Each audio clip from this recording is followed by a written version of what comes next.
Hello and welcome to Winning with the Wrangler at Dick Powell's Leadership Corner, brought to you by Earth, Wind, Fire, Water Training and Development, where our passion is building leaders of today and tomorrow. Leaders, today's topic is going to be a little different than what we normally do. We've got Robin here with us because she has some insight that will help you see a little better way, I believe.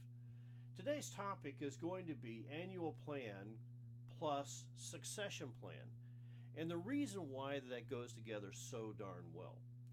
One of the things is we want to look at how your annual plan and your succession plan need to work together, and that's a discussion that each company, organization, or even in your own personal family needs to have, and not just once, but on a continual basis. What do you think about that, Robin? I think that's correct. And I think continual basis is an optimum thing that you need to remember. That it continues. It's not just a one-time thing, and then we put it up on the shelf and expect everybody to remember what it is. And one of the things about the annual plan that I just came to this conclusion. Usually, organizations do an annual plan. You meet once a year and you do your plan for the next year. Right. So it's not really an annual plan. It's a 365-day plan, 64, 63. And that's a lot different than right. Yeah. And it also means that you're not thinking 13 months in advance. Something you need to maybe starting to plan now and not wait till a month out. Okay. So my recommendation is you always have an annual plan in place, at least an annual plan in place, and some portion of that is planning always 12 months ahead. Okay, so we're always looking ahead. We're looking ahead. You're looking ahead. If you want to have a future, you better look at it. Okay. I mean, you better be looking for it, or it's going to come and go, and you're going to. Well, I was just interviewed for an opportunity coming up. It's 16 months away. Yeah. And when they called me in to talk to me about it, I thought it was this year, and it's really not. It's a long time. Yeah. And so when I went for the interview, it was amazing to me how important it was for these gentlemen to do the interview, to make sure that they knew what I was going to talk about, what I was going to say, and not only that, but I looked at the rest of the interview. They were already starting to book the following year also, because I was going to be the last person for 2018. 2018, and today this is April of 2017, so that's, again, 16 months in advance. I'm still kind of processing that an organization like this was a business work kind of organization, think tank kind of deal. It's a think tank, yeah. It's a think tank that they actually were planning that far ahead, and that was their normal plan. It was the way. It's awesome. Well, when I asked about it, they told me that was the way they had originally drawn up the part of the think tank on how to put this together. So they really are practicing what they preach. They really are. And they're thinking and planning ahead. Okay, so in every organization, no matter what the size is, there's they need to make some strategic decisions on Correct. What they're going to do. Now, one of the things that we're kind of learning as we go, like everybody else, ladies and gentlemen, believe me, Robin and I aren't perfect at anything, but what we're learning is that looking ahead helps you plan where you are now. Right. I think it gives a purpose and a direction to now. Okay. To look ahead. But it's that strategic piece. It's part of being strategic so and knowing intentional. the vision and knowing the mission, and then putting the strategy to it. Right. The plan is an ongoing, continuous piece. Right, and also that the consistent evaluation that maybe needs to alter the strategy a little bit occasionally as you move along. You might have to alter something. Things change. Well, and that was what I remember someone telling me, that your vision and your mission very rarely change, but your strategy. Your plan needs to take and be a metamorphosis of what's happening today and things that happen, because life does happen. Right, and things change that maybe you weren't counting on changing, and that could be anything.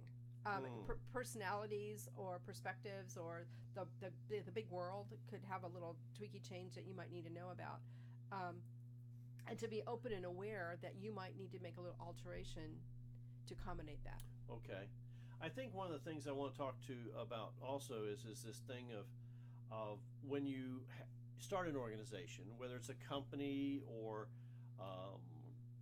nonprofit, club, a scout troop, anything like that. whatever. There has to be some kind of some strategic decisions that go into place. Now, I know that when I talk to a new business owner, I always ask them three questions. Are we building this business to work it till the day we die? Right, it's my business. Are we going to build this to sell? Correct. Or are we building this to pass on to someone? Which goes beyond your lifetime usually. But those are your three big. So, right. So no matter, even if I was, let's just say we were starting a new church. Okay. Okay. And in the vision was to have this new church. The mission was to provide for the people. But the strategic plan would need to be able to be moldable, changeable. But I would have to be able to look down the road some. Right. And I think a lot of churches haven't done that. They're not situated for growth, or in a lot of churches we know, and this time we live in where a lot of churches are closing their doors, they didn't prepare for less members. Well, I think that's why decreasing this really members has come up to be the surface of the discussion in many places where I'm going right now. This thing of Dick, because I do talk about planning not just the year, but 1 year or 2 years ahead, always looking down the road. And if I've been asked many times, why do you carry that calendar that's next year or 2 years from now? And I always tell everybody, well, because I'm always looking to where I'm headed. Right. And I can't do my strategic plan when I don't have a strategic calendar. Right. And we are both very, our minds work that we kind of mind map from the calendar. So you might not remember the day, but you remember the week of the month. Right. And things like that. And it does alter for planning. It's important to know those things. So there again, that's why this everything needs a succession plan. Right. Okay. I think you need to plan for contingencies. Whether we need it and succession. Yeah. Because life is going to happen, and if we neglect out the planning part, we just kind of stay stagnant. Right, and staying stagnant before long means you're actually losing ground. Well, losing ground, you're kind of dying. Well, you are. That's what I mean. You're losing ground. You're dying. So that's why I think this evolving. is becoming so important when we talk to churches, we talk to civic organizations, because I've been asked the same thing with civic organization in our backyard. Right. And they say, well, gosh, we can't get the membership like we used to. And, civic organizations in years past is like, that was something everyone belonged to, or you knew about, or you wanted to belong to, or... I will tell you that 45 years ago, I worked for a couple of small businesses, and the word was, if you weren't in a local civic organization, right, you were not going to stay in business very long, because you needed that support, and you need to support the other members, and that's how real business happened in middle America, mid-sized towns. So was that I'm gonna really stick the needle in it. I think that was a form of networking, but Exactly. I think it was also a form of building the local economy. The economy, the relationships. The people that were in the civic organizations were also in the Chamber of Commerce. In one case, they were actually active in the Shrine, and that goes way, way, way back to American Revolution, that the people that were in the Shrine tend to support each other and everything. So I think over time, human beings have been in groups. They've grouped themselves together for whatever reason, and they support each other, whether it's conscious or subconscious, and whether the rest of the people. My family worked for people. We were not in civic organizations. It was just a part of our culture or the life. You and I have been in a civic organization most of our life. Yes, we have. In scouting. 25 years. That's really been an organization that we've both been involved in and we built for a long time. We built businesses from people that we knew in scouting to fill a gap on things that were needed. We have lots of longtime friends in scouting. Now, when we were doing that, though, I remember when you started the one business, because you were doing Cub Day Camp, and found a need and really just wanted to fill the niche. Right. I'm not so sure we had a long-range plan with that. We didn't, and we can tell you exactly why you should have a long-range plan with that. We are still dabbling in that business, But I will tell you, the business has probably peaked about 2000, which is, again, 17 years ago. We've been in business 26 years. Something like that. Okay, so maybe it peaked in 2000, and right now it's next to nothing. But we've been doing it for so long that we continue now to do it. It's really not a business. It's kind of hobby. I want the IRS knows a hobby. Thank you. It could alter at any minute.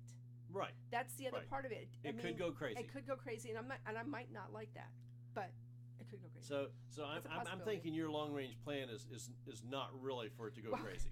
My current plan for the longest range I can see is I have some equipment that's in repair. Okay. And if it does not get repaired, we're going to have to really look at this strongly because I can't stay in business the way I am. we had a vision. We had a vision. We had a mission. We did have a strategy and a plan. Right. But right at this very moment, we're having to take some real stock in, do we continue? Right. Do we grow? Or do we just say that was a lot of fun and we're going to do something different? It kept me off the streets for years. Now that's the point, though, ladies and gentlemen. That's the point of this whole piece of the succession plan planning. Well, I also tell you that there really is no good succession plan. This is a custom shirt business, and there really is not a good succession plan. Right. Because it's not something you can give to somebody. You were going to either work it till the day you died, or till it dies. So that's kind of the way it was. And like I said, it's still fun. Okay. Creative, mind-boggling. One of the notes that we have here, we have some things here. It says, let's say we had our plan on our plan to have a picnic in February, and we planned it for a month, possibly a year in advance, and it was a great success. But when we did the evaluation, we realized that February, of course, probably wasn't the best time to do an outdoor picnic. Right.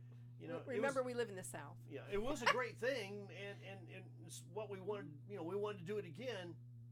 But the answer was to place it on next year's planning calendar for June. And that might not be a good plan either because we live in the South. But we're going to try it. But here's the deal. Going ahead and placing it on the next year's calendar with the evaluation thought process in place. We went February that in this year it was hot, so it was all great. But there's been some Februarys where it wasn't hot, and it's in June. Sometimes it's raining like heck, but we just really never know. Okay, you don't know, right? So we've judged it. Now next year comes around, we'll do it in June, and we'll have to do some evaluation. That's the point right there, ladies and gentlemen. Is when we're looking forward, we can do the evaluation. Exactly, and we need to do an evaluation immediately after, before we forget all the ugly things. All right. And then we need to have a real one, 4 weeks after, so you can get the real stuff down, and keep those notes, so they're legible and everything, so you can give them to the next person that's in charge. Right. So I noticed one of the notes that we had both put on this piece was that annual plans are always looking forward, but the note said this: when anything is placed on the planner, write the date it was placed on the planner, and who will be responsible for it. And I can tell you the background on that. Our church has moved from the big calendar on the wall that one person has a pencil they're allowed to use on it and an eraser, to a calendar that's kept on a couple of people's phones. The leaders, the pastors. And I did find it is actually reasonably updated on the church website. But what happened was, a couple of weekends ago, they had 5 things planned over 2 days. Yep. And that was ridiculous. I'm sorry. It was just ridiculous. Some people were connected with all of that. Some people were connected with part of it.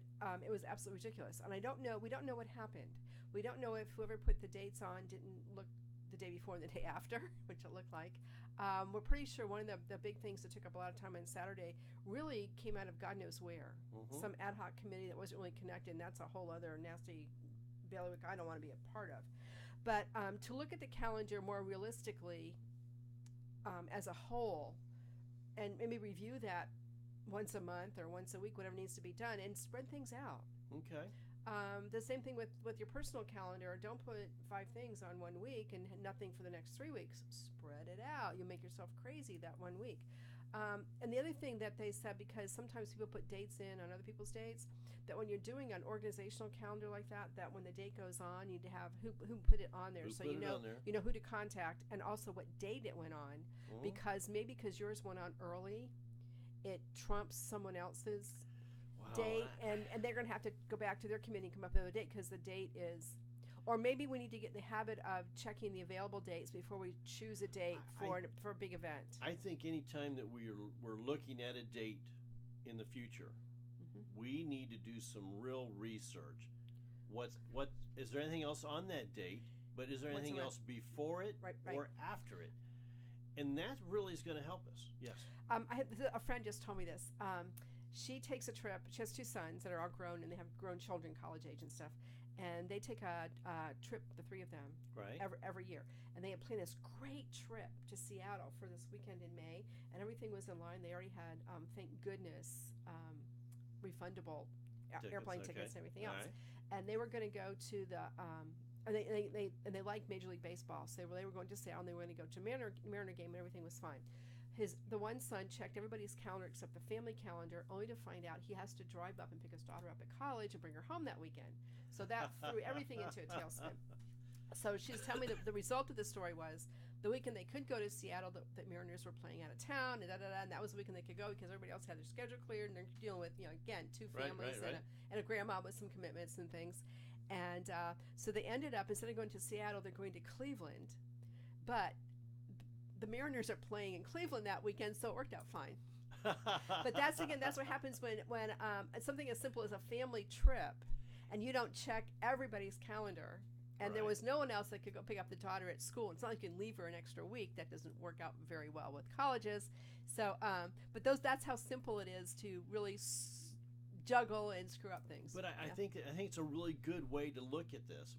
No matter what it's organization or family, we need to really start seeing what's going on, and we're all seem to be sometimes overbooked, and we get overbooked, I think, because we don't take this time to do this long-range planning. Yes. And we know that things as simple as a family with children in school checking what weeks are available for family vacation, and then the school calendar changes. Right. And that's why annual plans are a way of looking forward, no doubt about it. But you got to keep all the dates up to date. We have to do something else. We have to remember good old Marv. Yes. Maintain absolute rigid flexibility. And you know what? You mentioned a little while ago that somebody's date might trump somebody else's date. Right. Those people might have to get together and find out which one of these events is most important to the organization. And some things it very well could be that the second one's more important than the first one. So that's where this communication really starts to come into place. Well, it's also why you need to write the name of the person who put the date on the calendar, so you can call them politely and say, we got a little problem here. Can you? Is there a way you can shift? What can we do? What else is happening in your organization's life that we could shift this date? Right. And that's how the succession plan works hand in hand.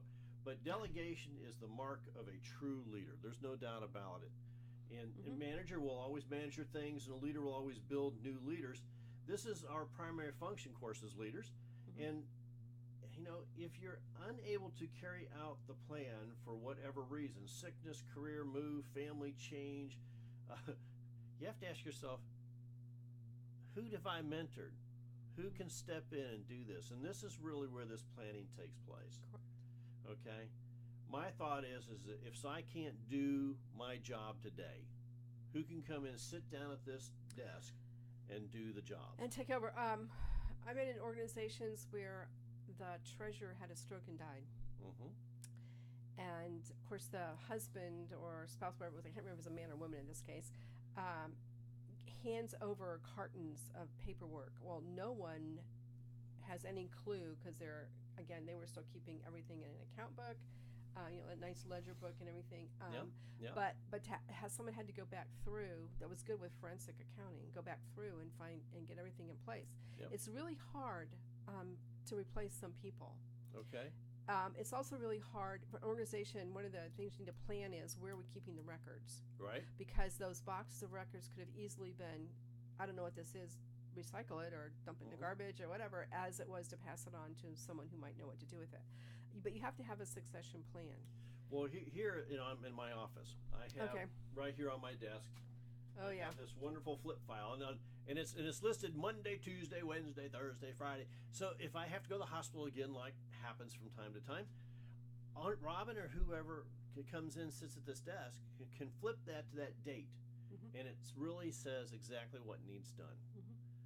Now, I'm not that organized. I'm sorry. But I don't really have to be, so it's well, okay. no, you don't get to go to the hospital like I do. Well, and I'm what I do is a little more flexible, and so people can pick it up. So here's the thing: when we're doing planning, I have a big calendar. I have small calendars. I have to make sure everything matches all the time. You have a lot of different things that are going on, and I have some things going on, and we have things going on together and apart in your business, my business. Speaking engagements, lots of different places. And that's just the two of us. Right. I just remember we had 2 children. I think I used to keep a lot of this stuff color-coded. You did? Okay. I thought I remembered that. I kept a monthly calendar that was a 12-month calendar. We kept that. That was the main one. But I used to always keep a weekly calendar that we could look at. And at one point, I was so organized, I actually had meals on there. What was planned for dinner? That. Yeah. I like that. So we're not standing around at 5:30 going, gee, what are we having to eat today? Yeah. So do we have everything in the house to eat it? So things like that. So keep in mind, and maybe the color coding now needs to go, the stuff that can't be changed in red, or some of them are black, whatever color, and then other things in different colors that might be flexible. But we all have schedules. I mean, we have things that we do monthly and that's weekly. the whole thing is in businesses and in organizations. What I've seen over and over is that they do pretty good at keeping a 365-day calendar. Correct. But they try to shove it all the planning into one weekend or 2 hours or whatever it is, and the thought process takes longer than that. It does, and it also sometimes at that point doesn't allow room for new things. And the evaluation parts take longer than that. Again, and new way, new ways, new things. When you try to shove it all in that quick, I just think you lose. Now, I'm not saying not to do those things. Do whatever you have time for, but do it. I am, but what I'm saying is it's okay. So an example, this is 2017. We're already booking in 2018. And I'm already thinking, what are we going to do in 2019? Because that's a big year for us. No, 18 is. 18 is? Yeah, I do math. And there's some current concerns with that, because when you turn 65, I'm still 2 months before my 64th birthday, and I'm going to have some insurance issues. Yeah. You're young.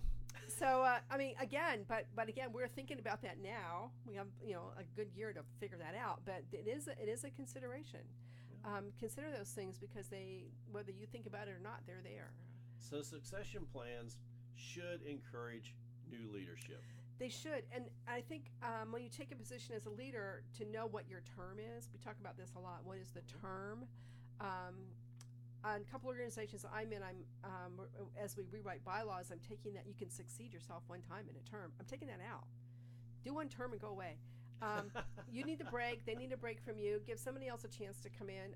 Again, one organization, I've said this many times lately. In the past 17 years, we have one person held one position for 12 years. Guess what? Didn't do a great job. Right. But because you can succeed yourself, and it was easier to have her succeed herself than to go out and find somebody new. Yeah, see how that works? Yep. The first thing the person that's in charge of the nominating committee does is go ask everybody that's eligible if they want to do their job again, and her job is 3/4 or more done at that point. Boy, she's feeling good. I got that all done. But she really didn't do a job.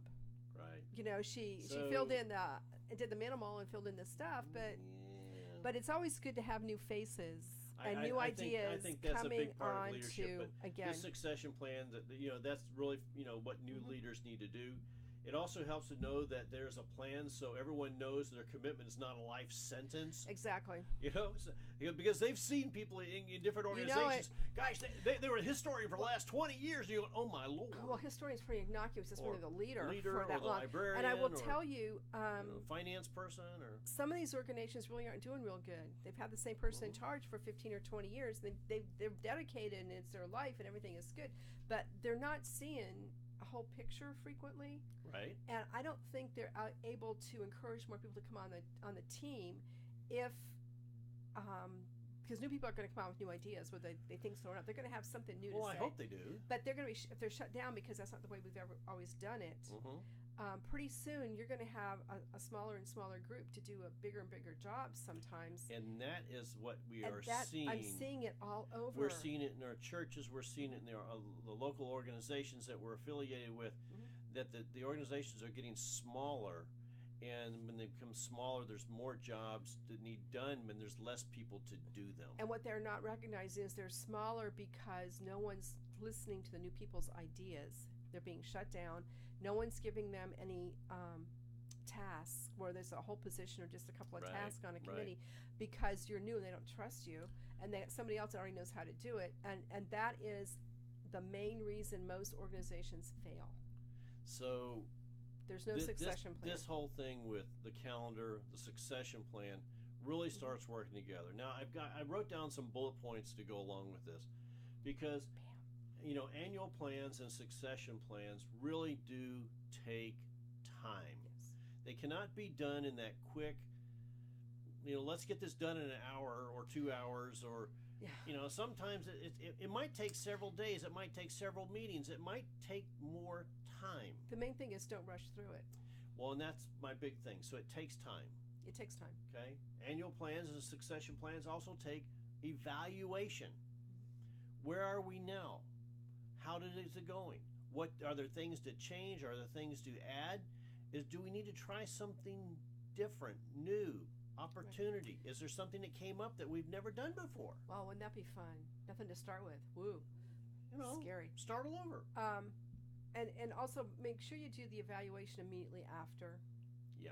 I mean, immediately. I mean, take 10 minutes and do it I'm going to immediately. really harp on that a lot. And then give the people that were involved a little more time to go back and think and write their stuff down, and then keep it for the next job. The lesson learned event. book is probably one of the most Priceless. exciting things that we've learned in our journey here. The next thing for the annual plans and succession plans, they take dedication. What I've noticed is that the folks who have just tried to throw this stuff together, get it done as quickly as can so we can say we did it and we can check off that box. That's right. Tick it off.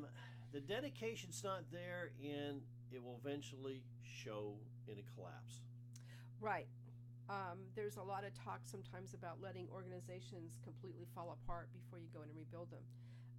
Sometimes you have to do that. Yeah. We prefer not to do that because it really is hard to build up from It's nothing. hard on all the people. If you can build up from something and say, "Oh, we made some mistakes," and can build from that, that's good. But when you're at flat zero and you have to start over, it's there's too many. It is very hard on people. It's yeah.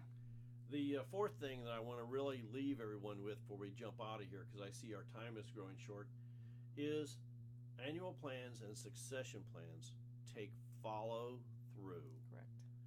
So, so many times I've seen a plan, it was up on the board, I've watched, but no one followed through with anything, so there was no accountability. And when I say follow through, you must have accountability with it. Can I have a few seconds? I have to tell you, when we set up, a lot of our background comes from scouting. We were involved for 25 years to closer to 30 as adults, volunteers in the Boy Scout program, and every year they had to have a 5-year plan. It's required by national. Every council has to have a 5-year plan, and I got to tell you, for 15 years, the plan never changed. Yep. And all of a sudden, national said, "Wait a minute."